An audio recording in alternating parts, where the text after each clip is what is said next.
Hello दोस्तों जी, की मस्ती में आप सभी का स्वागत है। आज हम लेके आए हैं पाल वंश से जुड़े 30 बेहद महत्वपूर्ण प्रश्न जो कि आपके एग्जाम के लिए बेहद अति महत्वपूर्ण है। तो चलिए शुरू करते हैं वीडियो को। तो हाँ, इससे पहले अगर चैनल पे पहली बार आए हैं तो प्लीज़ चैनल को सब्सक्राइब कर लीजिएगा और वीडियो को लाइक कर दीजिएगा, क्योंकि डेली इस तरह का हम प्रश्न लेके आते रहते हैं जो कि आपके एग्जाम के लिए बेहद ही महत्वपूर्ण है।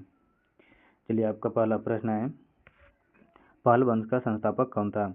आपका उत्तर हो जाएगा गोपाल। पाल वंश के संस्थापक गोपाल थे। चलिए आगे देखते हैं।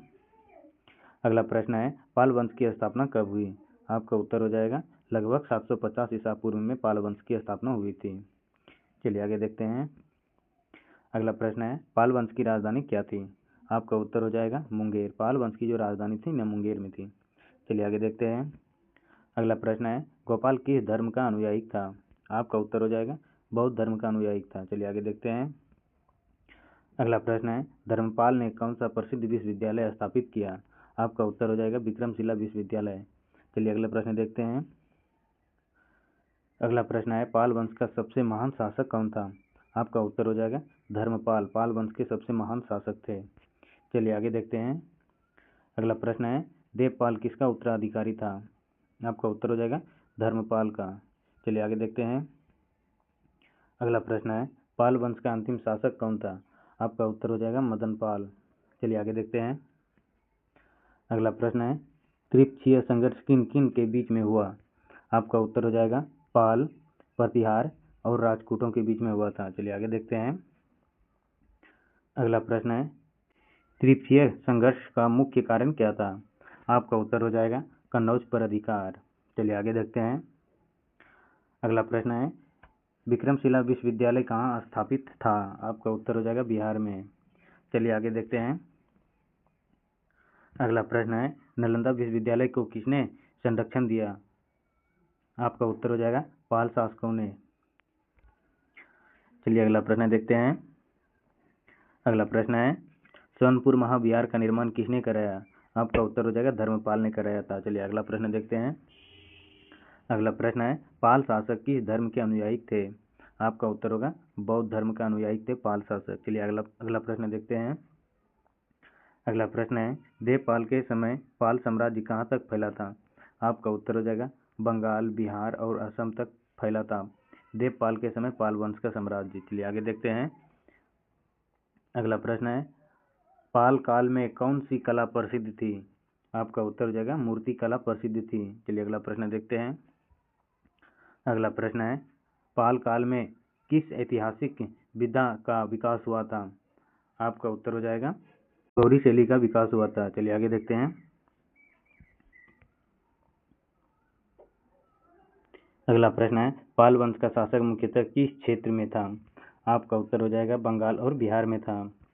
चलिए अगला प्रश्न देखते हैं। अगला प्रश्न है, गोपाल को राजा किसने चुना था? आपका उत्तर हो जाएगा जनता ने चुना था। चलिए आगे देखते हैं।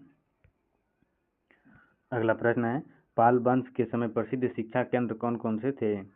आपका उत्तर हो जाएगा नालंदा और विक्रमशिला। पाल वंश के समय प्रसिद्ध शिक्षा केंद्र थे। चलिए आगे देखते हैं। अगला प्रश्न है, देवपाल ने किस देश के शासक को अनुरोध रूप दान किया था? आपका उत्तर हो जाएगा जावा। चलिए अगला प्रश्न देखते हैं। अगला प्रश्न है, पाल काल में कौन सा धर्म सबसे अधिक प्रचलित था? आपका उत्तर हो जाएगा महायान। बौद्ध धर्म सबसे अधिक प्रचलित था पाल काल में। चलिए दोस्तों आगे चलते हैं। अगला प्रश्न है, पाल वंश के शासकों की उपाधि क्या थी? आपका उत्तर हो जाएगा परमेश्वर। महाराजा धीराज की उपाधि थी पाल वंश के शासकों को। चलिए आगे देखते हैं। अगला प्रश्न है, पाल वंश का उदय किस क्षेत्र में हुआ? आपका उत्तर हो जाएगा बंगाल क्षेत्र में हुआ था। चलिए दोस्तों अगला प्रश्न देखते हैं। अगला प्रश्न है, पाल काल में प्रसिद्ध विश्वविद्यालय कौन सा था? आपका उत्तर होगा विक्रमशिला। चलिए आगे देखते हैं। आपका अगला प्रश्न है, पाल शासकों का मुख्य योगदान क्या था? आपका उत्तर हो जाएगा शिक्षा और बौद्ध का विकास करना पाल शासकों के मुख्य योगदान था। चलिए आगे देखते हैं। अगला प्रश्न है, पाल वंश का पतन किस कारण हुआ? आपका उत्तर हो जाएगा आंतरिक संघर्ष और आक्रमण के कारण पाल वंश का पतन हुआ था। चलिए आगे देखते हैं। अगला प्रश्न है, पाल वंश के बाद किस वंश का उदय हुआ? आपका उत्तर हो जाएगा सैन्य वंश का उदय हुआ था। चलिए अगला प्रश्न देखते हैं। अगला प्रश्न है पाल काल की प्रमुख भाषा क्या थी? आपका उत्तर हो जाएगा संस्कृति। चलिए आगे देखते हैं। अगला प्रश्न है पाल शासकों ने किस क्षेत्र में विशेष विकास किया? आपका उत्तर हो जाएगा शिक्षा और धर्म। चलिए आगे देखते हैं। ये रहा दोस्तों टोटल आज हम 30 प्रश्न देखें। आशा करते हैं कि वीडियो पसंद आया होगा। अगर पसंद आया होगा तो वीडियो को लाइक और चैनल को सब्सक्राइब कर लीजिएगा, क्योंकि डेली इस तरह हम प्रश्न टॉपिक पर लेके आते रहते हैं। और अपना स्कोर कमेंट करके ज़रूर बता दीजिएगा कि आप इसमें से कितना सही कर पाए। चलिए दोस्तों मिलते हैं फिर नेक्स्ट वीडियो में।